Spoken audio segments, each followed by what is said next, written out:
Canada Tamil திருமணம் செய்து வைக்கின்ற ஐயரின் திருவிளையாடல்கள். ஐயர் பிரவீன் ரணிஜன் கைது. லண்டனில் 2 வாரங்களுக்கு முன் தமிழ் பெண்களை பாலியல் துஷ்பிரயோகம் செய்தவர் என்று குற்றம் சாட்டப்பட்ட புலிக்கல் முரளிகிருஷ்ணனுக்கு 7 ஆண்டுகள் சிறை தண்டனை வழங்கப்பட்டிருந்தது. ஒரு பெண்ணை பாலியல் வன்புணர்ந்த குற்றத்துக்காகவும் அவர் மீது பாலியல் வன்புணர்வுக்கு முயன்றமைக்காகவும் அவருக்கு 7 ஆண்டுகள் சிறை தண்டனை விதித்து நீதிமன்றம் தீர்ப்பளித்தது. இத்தண்டனை விதிக்கப்பட்டு 2 வாரங்களுக்குள்ளாக அட்லாண்டிக் சமுத்திரத்தின் மறுமுனையில் கனடாவில் 44 வயது நிரம்பிய பிரவீன் என்ற ஆன்மீக குருவாக கருதப்பட்டவரை ஜோர்க் போலீசார் தமிழ் புத்தாண்டு அன்று கைது செய்துள்ளனர். தமிழ் திருமணங்களை முன்னின்று நடாத்துகின்ற இவர் மாணவர்களுக்கு ஆன்மீகமும் கற்பிப்பவராக இருந்துள்ளார். இவர் தான் வாழ்கின்ற பெக்கரிங் பகுதியில் உள்ள வாழ்விடத்திலிருந்து ஆன்மீக சமய கல்வியை போதித்து வருபவர் என ஜோர்க் பிரதேச போலீசாரின் பாதிக்கப்பட்டவர்களுக்கான விசேட பிரிவு தெரிவிக்கின்றது. குற்றம் சாட்டப்பட்டுள்ள பிரவீன் ரணிஜன் தன்னிடம் ஆன்மீக சமய கல்வி கற்க வந்த மாணவியை 6 தடவைகள் பாலியல் தாக்குதலுக்கு ஆளாக்கியதாக குற்றச்சாட்டு பதிவு செய்யப்பட்டுள்ளது. மேலும் பலர் இவ்வாறு பாதிக்கப்பட்டிருக்கலாம் என அப்பகுதி தமிழ் மக்கள் அச்சம் வெளியிட்டுள்ளனர். இப்பாலியல் தாக்குதல்கள் 2021 முதல் 2024 வரையான காலகட்டத்தில் இடம்பெற்றதாக போலீசார் தெரிவிக்கின்றனர். மற்றொரு இளம்பெண் தன்னை குறித்த நபர் 2024 பாலியல் தாக்குதலுக்கு உள்ளாக்கியதாக குற்றம் சாட்டியுள்ளார் என போலீசார் தெரிவிக்கின்றனர். இன்னும் பல பாதிக்கப்பட்ட பெண்கள் போலீசாரிடம் முறைப்பாடுகளை பதிவு செய்ய முன்வருவார்கள் என போலீசார் எதிர்பார்க்கின்றனர். பாதிக்கப்பட்ட பெண்கள் துணிச்சலுடன் தங்களுக்கு இழைக்கப்பட்ட அநீதியை போலீசில் முறையிட வேண்டும் என அங்குள்ள பெண்கள் அமைப்புகள் தெரிவிக்கின்றன. தமிழ் தேசிய பரப்பில் உள்ள ஆண்கள் பெண்களை பாலியல் பண்டமாக நோக்கும் போக்கு பாரிய அளவில் அதிகரித்து வருகின்றது. பாராளுமன்ற உறுப்பினர் ஸ்ரீதரனின் வலதுகரமாக இயங்கிய வேலம்மாளிதன் மேற்கொண்ட பாலியல் லஞ்சங்கள் அம்பலமாகியிருந்தது. தமிழரசு கட்சி அலுவலகத்தில் நடந்த சம்பவங்கள் பற்றி கூட கட்சி கண்துடைப்பிற்காக ஆகுதல் விசாரணைகளை மேற்கொள்ளவில்லை. தற்போது பாராளுமன்ற உறுப்பினர் ஸ்ரீதரனின் பிரச்சார பீரங்கிகளில் ஒருவரான அலன் 16 சிறுவர்கள் மீது மேற்கொண்ட பாலியல் துஷ்பிரயோகம் கிளிநொச்சியில் பெரும் பரபரப்பை ஏற்படுத்தியுள்ளது. அடுத்து பாராளுமன்ற உறுப்பினர் அர்ச்சனா பொறாமை மற்றும் காரணங்களுக்காக பெண்களை இழிவுபடுத்தி அவர்களது நிர்வாணங்களை ஊழலொழிப்பு அணி பன்னி என்ற பெயரில் வெளியிட்டு வருகின்றார். இவர்களுக்கு ஆதரவாக தமிழடியான் என்ற பிரதானி ஜூட்டிப்பாளர் செயல்படுகின்றார். இவர்கள் வெளியிடும் நிர்வாணங்களை காண தமிழ் தேசிய ஆண்கள் இவர்களது முகநூல்கள் காணொலிகளை நோக்கி ஈகள் போல மொய்க்கின்றனர். இவ்வாறான 3ஆம் தரமான அரசியல் போக்குகள் காரணமாக அரசியலில் ஆர்வமுடைய பெண்கள் கூட ஏஐ மூலம் தங்களுடைய நிர்வாணங்களை தயாரித்து வெளியிட்டு விடுவார்கள் என அஞ்சுகின்றனர். அதனால் அரசியலில் இருந்து ஒதுங்குகின்றனர்.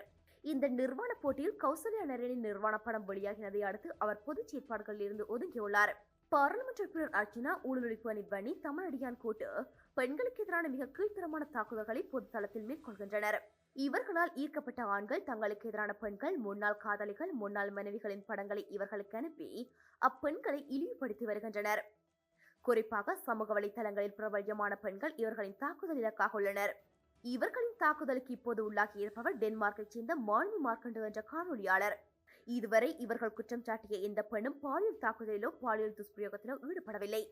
அவர்கள் பெண்கள் என்பதால் அவர்களுடைய பலவீனத்தை இவர்கள் பலமாக்கிக் கொண்டு அவர்களது நடத்தையை நயவஞ்சகமாக கலங்கப்படுத்தி அவர்களது சமூக அந்தஸ்தை குறைத்து தங்களை போன்ற ஆணாதிக்க சிந்தனையுடையவர்களுக்கு தீனி போடுகின்றனர். ஆனால் உண்மையிலேயே பாலியல் குற்றங்களில் ஈடுபட்ட ஜாழ் பல்கலைக்கழக பேராசிரியர்கள், பீடாதிபதிகள், ஆசிரியர்கள், அரசியல் தலைவர்கள், ஒட்டுமொத்தத்தில் ஆண்கள் பற்றி பாராளுமன்ற உறுப்பினர் அர்ச்சனா ஊழலொழிப்பு அணி பன்னி மற்றும் தமிழடியான் பெரிதாக அலட்டிக் கொள்வதில்லை. இலங்கை, பிரித்தானியா, கனடா என்ற பல நாடுகளிலும் ஆண்கள் கைது செய்யப்பட்டு தண்டனையும் பெற்றுள்ளனர். ஆனால் அதை பற்றி கண்டுகொள்வதில்லை. பெண்களது நிர்வாணத்தை வெளியிடுவதிலேயே ஆர்வமாக உள்ளனர். சுன்னாகம் என்ற ஜேவிபியின் கோட்டை. அடுத்த 10 ஆண்டுகள் மக்களது எங்களது ஆட்சிதான். கழிவு ஓயில் ஊழல் மோசடி கண்டுபிடிப்போம். அமைச்சர் சந்திரசேகர். தமிழ் தேசிய கட்சிகள் மற்றும் சுயேட்சை குழுக்கள் ஆங்காங்கு குழாயடி சண்டையில் மோதிக்கொண்டுள்ளனர். பாலியல் குற்றச்சாட்டுகளில் பின்னிணைப்பில் இருந்திருக்கின்றனர். இந்த இடைவெளியில் தேசிய மக்கள் சக்தி கிராமம் கிராமமாக தூள் கிளப்புகின்றது. தமிழ் தேசிய தலைமைகள் அறியாத சந்து பொந்தெல்லாம் நுழைந்து மக்களோடு மக்களாக உருவாடுகிறார்கள். மக்களிடம் நம்பிக்கையை விதைக்கின்றார்கள். சுன்னாகத்தில் இடம்பெற்ற தேசிய மக்கள் சக்தியின் கூட்டத்தில் உரையாற்றிய வெளிநாட்டு அலுவல்கள் அமைச்சர் விஜித கேரத் அநீதிக்கு எதிராக போராடும்படி அறைகூவல் விடுத்தார். இன்றும் நாங்கள் அவ்வாறானவற்றுக்கு எதிராக முன்னிற்போம். அநீதிக்கு எதிராக போராட்டம் வேணும். ඒක තමයි අපි එදත් අදත් සිද්ධ කරන දේ. அநீதிக்கு எதிரான போராட்டத்தினை தான் அன்றும் இன்றும் நாங்கள் முன்னெடுக்கின்றோம். அதற்கு முன் பேசிய கடற்றல் அமைச்சர் ராமலிங்கம் சந்திரசேகர் மூடி மறைக்கப்பட்ட சுன்னாகம் கழிவுநீர் பிரச்சனையை மூடி மறைத்ததில் இன்றைய தமிழ் தேசிய கைகள் அனைத்தும் அந்த கழிவு எண்ணெய் கை நனைத்திருந்தனர். தற்போது தங்கள் கைகளை மாவீரர்களை வைத்தும் தமிழ் தேசியத்தை வைத்தும் துடைத்தெறிந்துவிட்டு மீண்டும் வாக்குவட்டையில் இறங்கியுள்ளனர். சுன்னாகத்தை ஜேவிபியின் கோட்டை என குறிப்பிட்ட அமைச்சர் சந்திரசேகர், எங்களுக்கு உங்கள் வாக்குகளை தாருங்கள், இந்த மோசடிகளை அம்பலப்படுத்தி உங்கள் தண்ணீர் பிரச்சனையை தீர்ப்போம் என தெரிவித்தார். எங்களுக்கு வரலாற்று சரித்திர முக்கியத்துவம் வாய்ந்த பிரதேசமாகும். ஒரு காலத்தில் ஜேவிபி காரனுடைய கோட்டை என்றால் அது சுண்ணாகும். அது மாத்திரமல்ல, எங்களுடைய விஜய் வீர தோழர் எடுத்துக்கொண்டால் சரி, கமநாயக் அவர்கள் எடுத்துக்கொண்டால் சரி, அனைவருமே வருகை தந்து இந்த பிரதேசங்களில், இந்த மர்சனார் மடத்தில், இங்கிருக்கின்ற சந்தைகளில் தாங்களுடைய செயற்பாடுகளை முன்னெடுத்தவர்கள். அந்த வகையில் எங்களுடைய அரசியலுக்கு எடுத்துக்கொண்டாலும் கூட மிக முக்கியத்துவம் வாய்ந்த ஒன்று. அதே நேரத்தில் இறுதியாக ஒன்றை நாங்கள் சொல்லுகின்றோம். கடந்த காலங்களில் உங்களுக்கு எல்லாருக்கும் தெரியும், சுண்ணாகம் என்கின்ற பொழுது, உங்களுடைய பிரதேசம் என்கின்ற பொழுது கூடுதலாக பேசுகின்ற பொருள் தான் வேறு இந்த நீர் பிரச்சனை. நீர் பிரச்சனை அத்தியாவசியமான உண்டு. அந்த நீர் பிரச்சனை என்றால் கடந்த காலங்களில் இலங்கை இந்த நீரில் எண்ணெய் கலந்து விட்டதாக, ஆயில் கலந்து விட்டதாக பாரிய ஆராய்ச்சிகள் செய்யப்பட்டன. ஆனால் பிறகு அதெல்லாம் மூடி மறைக்கப்பட்டிருக்கின்றது. மறுபடியும் நாங்கள் அதே எண்ணெய் கசிப்பு உள்ள நிகரையே அறிந்து கொண்டிருக்கின்றோம். அவ்வாறு அருந்துகின்ற பொழுது அதில் வருகின்ற பாதகம் என்ன, ஜாதகம் என்ன, நன்மை என்ன, தீமை என்னான்னு எங்களுக்கு தெரியாது. ஆனால் நாங்கள் சொல்லுகின்றோம், நீங்கள் இந்த நிமால் உள்ளிட்ட எங்களுடைய வேட்பாளர்களிடம் இந்த சபையை ஒப்படையுங்கள். நிச்சயமாக கடந்த காலத்தில் கைவிடப்பட்ட எங்களுடைய இந்த நிலைப்பாடுகளை, இந்த எண்ணெய் கசிவுகளை மீள ஆராய்ச்சி செய்து ஒரு புதிய சுண்ணாகத்தை, புதிய பிரதேச சபையை உருவாக்கி தருகின்றோம் என்கின்ற உறுதிமொழியை வழங்கிவிட்டு, அந்த உறுதிமொழிக்கு ஏற்ப எதிர்வரும் காலங்களில் உங்களுடைய பொன்னான வாக்குகளை, பெருமதியான வாக்குகளை எங்களுக்கு தாருங்கள், திசை காட்டிக்கு தாருங்கள் என்று அன்பாக கேட்கின்றோம். சுண்ணாகம் கழிவு எண்ணெய் பிரச்சினை வடமாகாண சபையின் ஒப்புதலுடன் மூடி மறைக்கப்பட்டது. அன்றைய அதில் முதலமைச்சர் விக்னேஸ்வரன் மற்றும் விவசாய சூழலியல் அமைச்சர் பொன் ஐங்கரநேசன் மீது சரமாரியான குற்றச்சாட்டுகள் வைக்கப்பட்டது. வடமாகாண சபையில் இன்றைய தேசிய கட்சிகளான இலங்கை தமிழரசு கட்சி, ஜனநாயக தமிழ் தேசிய கூட்டமைப்பு, தமிழ் தேசிய மக்கள் முன்னணியில் இணைந்துள்ள அன்றைய வடமாகாண அமைச்சர் பொன் ஐங்கரநேசன் போன்றவர்களின் கரங்கள் கரைபடிந்திருந்தது. கடந்த காலங்களில் உள்ளூராட்சி சபைகளை வைத்திருந்த கட்சிகளின் ஊழல் மோசடி ஆட்சிக்கு முடிவு கட்டி ஊழலற்ற ஆட்சியை ஏற்படுத்த தமிழ் மக்கள் முன்வர வேண்டும் என்று அமைச்சர் சந்திரசேகர் மக்களை கேட்டுக்கொண்டார். மந்திரிமார்கள் லஞ்ச வாங்கலையான்னு தேடி பாருங்க. அரசவையில் இருந்த பெரியோர் அதிகாரிகள் லஞ்ச வாங்கலையான்னு தேடி பாருங்க. அப்படியாக இருந்தா பல ஆயிரம் வருடங்களுக்கு பிறகு இன்றைக்கு லஞ்சம் இல்லாத 4 மாதங்கள் ஒரு அரசு இருந்திருக்குமாக இருந்தால் அது தேசிய மக்கள் சக்தியினுடைய இந்த அரசாங்கமாகும். அதனால அன்பர்களே, நாங்கள் ஒரு உத்தரவாதத்தை தாரோம். என்ன, எங்களுக்கு நம்பிக்கை இருக்கின்றது, இந்த 5 வருடத்துல எங்களை அசைக்க முடியாது எல்லாருக்கும் தெரியும். இந்த 5 வருஷம் அசைக்க முடியாதது போலவே இப்ப இந்த 5 மாசங்கள்ல நாங்க செய்கின்ற வேலைகளை பார்த்து மக்கள் இப்பயே முடிவு செஞ்சிருக்கின்றார்கள், அடுத்த 5 வருடமும் இவர்களுக்கு தான் கொடுக்கணும் என்று மக்கள் முடிவு செஞ்சிருக்கிறார்கள். சரியா? அப்ப அடுத்த 5 வருஷம் கொடுக்கின்ற பொழுது 10 வருடம் இந்த நாட்டில் தேசிய மக்கள் சக்தி ஆட்சியில் இருக்குமானால் அதற்கு பிறகு இளங்குமரனுக்கு கரண்ட் கம்பம் தான் தெரியும், ஆனால் நாங்கள் கரண்ட் அடித்தோம் என்றால் தாங்க மாட்டார். பாராளுமன்ற உறுப்பினர் ஸ்ரீதரன். கரண்ட் கம்பம் இல்லாம கரண்ட் வராதில்ல. பாராளுமன்ற உறுப்பினர் இளங்குமரன். பாராளுமன்ற உறுப்பினர் சிவஞானம் ஸ்ரீதரன் பாராளுமன்ற உறுப்பினர் இளங்குமரனின் தொழிலை நையாண்டி செய்து கிளிநொச்சியில் உரையாற்றினார். தனக்கு கட்சிக்குள் நடக்கின்ற சொந்த கதை, சோக கதைகள் எல்லாம் கொட்டி தீர்த்து கிளிநொச்சியில் உள்ள 4 பிரதேச சபைகளை கைப்பற்ற பெரும் பிரயத்தனம் எடுத்து வருகின்றார். கிளிக்கனிஷ்டா வித்தியாலயத்தில் அதிபராக இருந்தவர் இன்றும் அப்பாடசாலையின் செயற்பாடுகளில் கட்டுப்பாடுகளை வைத்துள்ளார். கிளிநொச்சி பாராளுமன்ற உறுப்பினர் ஸ்ரீதரனின் கோட்டை என்றால் மிகையல்ல. ஸ்ரீதரன் ஏன் எனக்கு இவ்வளவு பயப்படுகின்றார் என்று சமூக ஊடகத்துக்கு வழங்கிய நேர்காணலில் கேள்வி எழுப்பினார். அவருடைய பிரச்சார பீரங்கி அலனை காப்பாற்ற அவர் எடுத்த முயற்சிகளை நாங்கள் முறியடித்தோம். அதுதான் அவருக்கு கோபம் என்றால் பாராளுமன்ற உறுப்பினர் இளங்குமரன். நாங்கள் ஒரு தேசிய இனம் முதல்ல ஏற்றுக்கொள்றியா? இந்த அரசாங்கத்துக்கு பின்னால வால் பிடிக்கிற இந்த இளங்குமரன் கரண் கம்பம் தான் அவருக்கு தெரியும். ஆனா நாங்க கரண் அடிச்சவனா தாங்க மாட்டார் இளங்குமரன். பட்டு தானே இளங்குமரன் கதை முடிஞ்சு. உன்னால ஏனுமா இந்த மண்ணில இவ்வளவு 1000 பேர் செத்தது. இன்றைக்கு மங்களையில கொஞ்சம் பேர் போய் அவங்களுக்கு பின்னால வால் பிடிச்சோம். எங்களுக்கு 1000 பிரச்சனை இருக்கு. நான் சொல்றேன், இப்ப எனக்கு கூட எனக்கு நடக்கிற கட்சிக்கு எனக்கு நடக்கிற பெரிய பிரஷர்ன்றது எல்லாரும் நீங்க பார்த்தபடியா தான் நீங்க கதைக்கிறீங்க. அதையும் தாங்கி கொண்டு தான் இருக்கிறேன். நானும் அதை ஏதோ எதிர்கொள்ளக்கூடிய அளவுக்கு எதிர்கொள்வோம். எனக்கு தார பேராயர் தார ஆதரவு, எனக்கு தார மக்கள் ஆதரவு, உங்களோட ஆதரவில் நான் மேக்சிமம் இறுதி வரையும் போராடி பார்ப்போம் என்ற அளவில் இருக்கிறோம். அந்த கிட்டத்தட்ட மட்டக்களப்பில் 15 பேருக்கு விளக்க கடிதம், திருவண்ணாமலையில் 9 பேருக்கு விளக்க கடிதம், கிளிநொச்சியில் 6 பேருக்கு விளக்க கடிதம், யாழ்ப்பாணத்தில் என்னோட ஆதரவாக இருந்த கொஞ்சம் பேருக்கு சீட்டே கொடுக்கல. இதெல்லாம் நடக்குது. இந்த குத்துவெட்டுகள், இந்த சூழ்ச்சிகள் எல்லாம் நடந்து கொண்டு தான் இருக்கு. ஆனால் இவற்றையெல்லாம் கடந்தும் கட்சியோடு நிற்க வேணும், கட்சி வெல்ல வேணும், எங்களுடைய மக்களுடைய ஆணையை நாங்கள் மீண்டும் பெற வேணும் என்றதில் கிளிநொச்சி மண்ணில் நாங்கள் மிகக்கூடிய அளவில் வேலை செய்கிறோம். வதனா கூட குழப்பம் இருக்குது. இது என்ன ஸ்ரீதரனுக்கு போட்டு இந்த கட்சிக்கு வாக்கு போட்டால் சுமந்திரன் தானே செயலாளர், அவர் தானே இப்போ கட்சியை நடத்துவார் ரெண்டு வதனா கேட்டிருக்கு வேறு ஆக்கலை. கிளிநொச்சி கூட்டத்தில் அண்மையில் உரையாற்றுகின்ற போது பாராளுமன்ற உறுப்பினர் இளங்குமரன் மின்சார சபையில் ஊழியராக பணியாற்றியதை கிண்டலடித்து, இளங்குமரனுக்கு கரண்ட் கம்பம் தான் தெரியும், ஆனால் நாங்கள் கரண்ட் அடித்தோம் என்றால் தாங்க மாட்டார் என தனது தொழில் மேலாண்மையை வெளிப்படுத்தினார். இதேபோல் பாராளுமன்ற உறுப்பினர் இளங்குமரனின் தொழிலை கிண்டலடித்து, நாயை பிடிங்கோ என்று வீடு வீடாய் மீட்டர் ரீடிங் எடுத்தவர் தன்னை போல் MBBS படிக்காதவர் என்ற தொனியில் கருத்து வெளியிட்டிருந்தார். மற்றொரு சந்தர்ப்பத்தில் கிளி ஊடகவியலர் தமிழ்ச்செல்வனை வடக்கத்தியான் என்று பாராளுமன்ற உறுப்பினர் ஸ்ரீதரன் திட்டிய ஒளிப்பதிவு வெளியாகியிருந்தது. அதுபோல் பாராளுமன்ற உறுப்பினர் அர்ச்சுனா அமைச்சர் சந்திரசேகரை மலையக தமிழர்கள் பற்றிய பொது புத்தியிலிருந்து கைநாட்டு எழுத வாசிக்க தெரியாதவர் என நையாண்டி பண்ணியதோடு தான் கப்பல் விட்ட பரம்பரையில் இருந்து வந்ததாகவும் மலையக மக்களை கள்ளத்தோணிகள் கப்பலில் வந்தவர்கள் எனவும் தெரிவித்திருந்தார். பாராளுமன்ற உறுப்பினர் ரா சாணக்கியனும் அமைச்சர் சந்திரசேகரனது நாசியிலுள்ள ஒவ்வாமை பிரச்சனையை வைத்து நடனம் செய்திருந்தார்.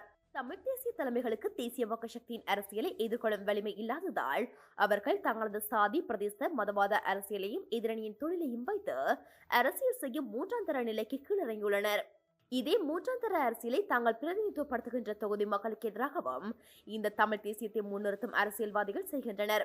இவர்கள் விளிம்புநிலை மக்களை, சமூகத்தில் பல்வேறு வகையிலும் ஒடுக்கப்படும் மக்களை, தொழிலாளர்களை, ஊழியர்களை பிரதிநிதித்துவப்படுத்துவதில்லை. அதிபர்கள், மருத்துவர்கள் என மேட்டுக்குடியைச் சேர்ந்த பரம்பரை மேல்தட்டினரையே பிரதிநிதித்துவப்படுத்துகின்றனர் என்பதாலேயே தமிழ் மக்கள் தேசிய மக்கள் சக்தியின் பக்கம் திரும்பியுள்ளனர்.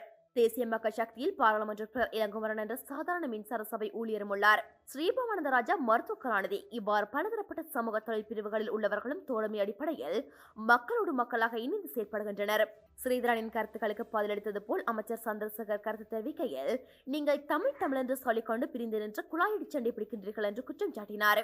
ஆனால் இந்த முறை அவர்களுக்கு தெரியுது, 76 வருடங்களாக தமிழன் என்று கூறிக்கொண்டு தமிழர்களெல்லாம் ஒன்று சேர வேண்டும் என்று கூறிக்கொண்டு அவர்கள் பிரிஞ்சு கிடக்கின்றார்கள், கொடுமை சண்டைகளை ஈடுபடுகின்றார்கள், யார் பதவிக்கு வருவது என்று அடித்துக் கொள்கின்றார்கள். அவர்களுக்கு மத்தியில் ஒத்துமை கிடையாது, அவர்களுக்கு மத்தியில் ஐக்கியம் கிடையாது. எங்களை சொல்லுகின்றார், நீங்கள்லாம் ஒன்று சேர்ந்து தமிழ் கட்சிகளுக்கு வாக்களிக்கும். நாங்கள் சொல்லுகின்றோம், அன்பர்களே, வேறு எதுமல்ல, இந்த இடத்துல இருக்கின்ற நிமான் எடுத்துக்கொண்டால் கூட தமிழர், இந்த பிரதேசத்தின் இந்த மண்ணில் இருந்து பிறந்தவர்கள். அது மாத்திரமல்ல, இந்த மண்ணுடைய வாசனை தெரிந்தவர்கள். அது மாத்திரம் இங்க இருக்கின்ற வேல்தஞ்சன் எடுத்துக்கொண்டாலும் சரி, தோழி ரஜீவா எடுத்துக்கொண்டாலும் சரி, இங்க இருக்கின்ற வேட்பாளர் தோழர் தோழிகள் எடுத்துக்கொண்டாலும் சரி, இந்த மண்ணினுடைய மைந்தர்கள். அதனால அவர்களுக்கு இந்த மண்ணுடைய தமிழ் வாசம் புரியும். தமிழை கழிக்க கூடாது என்பது அவர்களுக்கு விளங்கும். தமிழை கட்டி காக்க வேண்டும் என்பதே எங்களுடைய கொள்கை. தமிழன் தனித்துவமாக வாழ வேண்டும் என்பதுதான் எங்களுடைய கொள்கை. தமிழன் தன்மானம் உள்ள தமிழனாக வாழ வேண்டும் என்பதுதான் எங்களுடைய கொள்கை. அதுதான் எங்களுடைய அடிப்படை தேவை. மக்கள் தனித்துவமாக இருக்கின்ற பொழுது, தனித்துவமாக இயங்குகின்ற பொழுது, பல்வேறு கலாச்சாரங்கள் உருவாகின்ற பொழுது, இருக்கின்ற பொழுது, அதுதான் அழகான உலகம். இன்னைக்கு இந்தியாவை பார்த்து நாங்கள் சொல்றோம், பல்லின மக்கள் வாழுகின்றார்கள், பல கலாச்சாரங்கள் வாழுகின்றது, பல மொழிகள் பேசுகின்றார்கள், எவ்வளவு அழகாக இருக்கின்றது. அவ்வாறான அழகியலையே தேசிய மக்கள் சக்தியினுடைய அரசாங்கம் விரும்புகின்றது. ஆணையிரவு உப்புக்கு இவர்கள் ராஜலூணு என்ற பெயர் வைத்ததை கண்டித்து தான் கொடுத்த அழுத்தத்தால் தான் அதற்கு ஆணையிரவு உப்பு என்ற பெயர் வைக்கப்பட்டதாக பாராளுமன்ற உறுப்பினர் ஸ்ரீதரன் ரீல் விட்டுள்ளார். அமைச்சர் ஹேந்து நேத்திக்கு போன் பண்ணி அழுத்தம் கொடுத்ததால் தான் அதன் பெயர் மாற்றப்பட்டதாக உரிமை கோருகின்றார். இதனை மறுத்த பாராளுமன்ற உறுப்பினர் இளங்குமரன் 2020களில் ஸ்ரீதரனுடைய உள்ளூராட்சி சபைதான் அதற்கான அனுமதியை வழங்கியிருக்க வேண்டும் என்றார். ஒரு சாதாரண ஆணையரவில் வந்த உப்பு, அதுக்கே ராஜலூணு பேர். அதுக்கு நான் உடனே கந்தனத்தியோட கேட்கிறேன், உடனே ஃபோன் பண்ணி கேட்கிறேன். சொன்னார், எக்ஸ்ட்ரீம்லி சாரி ஸ்ரீதரன், நான் பேரை மாற்றுறேன். பிறகு பார்த்தா அடுத்த கூட்டத்தில் திருப்பி அந்த ரஜ லுணுகண்ட பேர்லேயே பேக் அடிபடுது. நான் உடனே இமீடியட்லி லெட்டர் போட்டேன். அதுக்கு பிறகு இப்போ திருப்பி நேற்று நான் அறிஞன் ஆனார பண்ணு மாற்றிக்கிறாங்க. யோசிச்சு பாருங்க, எங்கட ஹிஸ்டோரிக்கல் எங்கட வரலாற்று ரீதியான ஆனரவு உப்பண்ட பேரை வைக்கவே உனக்கு அடி வயிறு நோவுது. அட எப்படிடா சமாதானம் பெறும் உங்களுக்கு முடியாது. ஆணையரவு உப்பளம் ஆரம்பிக்கப்பட இருப்பதை அறியாத பாராளுமன்ற உறுப்பினர் ஸ்ரீதரன் அதனை இந்தியாவிடம் கையளிக்குமாறு பாராளுமன்றத்தில் கேட்டுக்கொண்டார். ஆனால் பாராளுமன்ற உறுப்பினர் ஸ்ரீதரன் இதனை தெரிவித்து சில நாட்களிலேயே ஆணையரவு உப்பளத்தை அமைச்சர் சந்திரசேகர் உட்பட்ட அமைச்சர்கள் கலந்து கொண்டு திறந்து வைத்தனர். அந்நிகழ்வில் உரையாற்றிய அமைச்சர் சந்திரசேகர், இதற்கு ஆணையரவு உப்பு என்றே பெயரிட உள்ளோம். ஆனால் ஏற்கனவே முன்னைய ஆட்சியாளர்கள் செய்த ஒப்பந்தத்தை மாற்ற சிறிது காலம் எடுக்கும் என்பதை சுட்டிக்காட்டியிருந்தார். தற்போது அமைச்சர் சந்திரசேகர் உறுதியளித்தபடி ஆணையரவு உப்பு என்ற பெயரிலேயே ஆணையரவு உப்பு சந்தைக்கு விநியோகிக்கப்படுகின்றது. ஏப்ரல் மாத இறுதிக்குள் உயர்தர பரீட்சை பெறுபவர்கள் கல்வி பொதுத்தராதர உயர்தர பரீட்சையானது கடந்த ஆண்டு நவம்பர் 25 முதல் டிசம்பர் 20 வரை நடைபெற்றது. இதில் மொத்தம் 3,33,185 பரீட்சார்த்திகள் தோற்றியிருந்தனர். நாடு முழுவதும் 2312 பரீட்சை மையங்களிலும் 319 ஒருங்கிணைப்பு மையங்களிலும் நடைபெற்ற கல்வி பொதுத்தராதர உயர்தர பரீட்சை பெறுபவர்களானது ஏப்ரல் மாத இறுதிக்குள் வெளியிடப்படும் என பரீட்சைகள் ஆணையாளர் நாயகம் அமித் ஜெயசுந்தர தெரிவித்துள்ளார். சூரிய படலங்களை செயலில் இருந்து நீக்குமாறு மின்சார சபை கோரிக்கை. இலங்கை மின்சார சபை மின்னமைப்பின் ஸ்திரத்தன்மையை உறுதி செய்யும் நோக்கில் வெளியிடும் குறுஞ்செய்தி கிடைக்கப்படும் சந்தர்ப்பத்தில் பிற்பகல் 3 மணி வரையில் வீட்டின் கூரைகளில் உள்ள சூரிய மின் படலங்களை செயலில் இருந்து நீக்குமாறு மின்சார சபை கோரிக்கை விடுத்துள்ளது. நீண்ட விடுமுறை காலத்தில் தேசிய மின்சார தேவையில் ஏற்பட்ட வீழ்ச்சி மற்றும் அதிக சூரிய மின் உற்பத்தி காரணமாக தேசிய மின்சார கட்டமைப்பில் அழுத்தம் ஏற்பட்டுள்ளதால் இந்த கோரிக்கை விடுக்கப்பட்டுள்ளதாக இலங்கை மின்சார சபை தெரிவித்துள்ளது. விடுமுறை காலம் என்பதால் பல தொழிற்சாலைகள் மற்றும் அலுவலகங்கள் குறைந்த அளவில் மின்சாரத்தை பயன்படுத்துகின்றன.